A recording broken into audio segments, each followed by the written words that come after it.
Bryce നേടുന്നു, man of the match ആകുന്നു, ടൈറ്റിലും തൂക്കുന്നു. What a moment. Yes, finally Cristiano Ronaldo Al നസറിന് വേണ്ടി സൗദി പ്രോ ലീഗ് കിരീടം ചൂടുകയാണ്. ഒരു ലീഗ് ടൈറ്റിൽ അടിച്ചിട്ട് എത്ര വർഷങ്ങളായില്ലേ? 7-8 വർഷങ്ങളായി കാണും. എനിക്ക് തോന്നുന്നു യുവന്റസിന് വേണ്ടിയാണ് അദ്ദേഹം അവസാനമായിട്ട് ലീഗ് ടൈറ്റിൽ അടിച്ചിട്ടുള്ളത്. ക്രിസ്ത്യാനോക്ക് മാത്രമല്ല, അൽ നസറും 2019 അവസാനമായിട്ട് ലീഗ് ടൈറ്റിൽ അടിക്കുന്നത്. ഏകദേശം അവരും 7-8 വർഷങ്ങളായിട്ട് ലീഗ് ടൈറ്റിൽ അടിക്കാൻ അവർക്ക് സാധിച്ചിട്ടില്ല. ആ യാത്രയിൽ എത്ര വട്ടം അയാൾ പരീക്ഷിക്കപ്പെട്ടിട്ടുണ്ട്, കയ്യെത്താ ദൂരത്ത് നിന്ന് എത്ര ട്രോഫികൾ കൈവിട്ടു പോയിട്ടുണ്ട്. ഈ സീസണിൽ തന്നെ ചാമ്പ്യൻസ് ലീഗ് 2 എന്താണ് നമ്മൾ കണ്ടത്?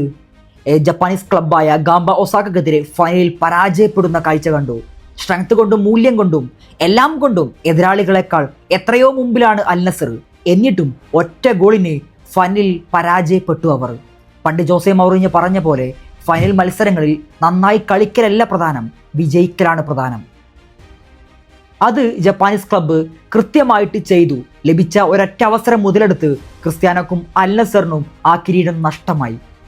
അതൊക്കെ കൊണ്ട് തന്നെയാകും ഈ വിജയം അയാൾക്ക് ഇത്രമേൽ പ്രിയപ്പെട്ടതാകുന്നത്. അയാളുടെ കണ്ണ് നിറയുന്നത് കാണാമായിരുന്നു. അയാളുടെ സങ്കടം പിടിച്ചു നിർത്താൻ പലപ്പോഴും ശ്രമിക്കുന്നുണ്ട്, കൈയൊന്നുണ്ടായിരുന്നില്ല.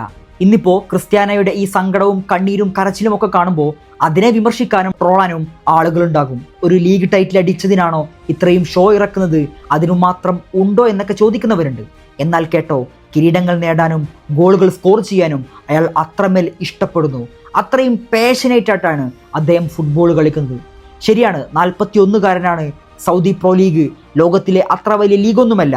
അവിടെ കപ്പടിക്കുന്നത് ഇത്ര വലിയ സംഭവമാക്കണോ? പ്രായം ഇത്രയായിട്ടും ഓരോ നേട്ടങ്ങളെ തൻ്റെ കരിയറിലെ ആദ്യ നേട്ടമായി, ഓരോ കപ്പും തൻ്റെ കരിയറിലെ ആദ്യ കപ്പായി അയാൾ അതിനെയൊക്കെ കണക്കാക്കുന്നുണ്ടെങ്കിൽ ഫുട്ബോൾ അത്രത്തോളം ഭ്രമമുള്ള വ്യക്തിയാണ് അയാൾ. അദ്ദേഹത്തിന് ലഭിക്കുന്ന ഗോൾ അവസരങ്ങളെ അയാൾക്ക് യൂട്ടിലൈസ് ചെയ്യാൻ സാധിച്ചിട്ടില്ലെങ്കിൽ ആ നിരാശ അദ്ദേഹത്തിൻ്റെ മുഖത്ത് നമുക്ക് കാണാൻ സാധിക്കും. അപ്പോൾ പലരും ചോദിക്കുന്ന ചോദ്യമാണ്, എന്തിനാണ് ഇങ്ങനെ പരാതിപ്പെടുന്നത്? അടുത്ത അവസരങ്ങൾക്ക് വേണ്ടി വെയിറ്റ് ചെയ്താൽ പോരെ എന്നൊക്കെ പലരും പറയുന്നുണ്ട്. അദ്ദേഹത്തിന് മുമ്പിലുള്ള ഓരോ അവസരങ്ങളും അയാൾക്ക് അത്രമേൽ പ്രിയപ്പെട്ടതാണ്. 41 ഇങ്ങനെ ഫുട്ബോൾ കളിക്കുന്ന മറ്റേത് താരമുണ്ട്? നമ്മളൊന്നും അയാളെ കളിയാക്കാനോ ട്രോളാനോ ഒന്നുമായിട്ടില്ല.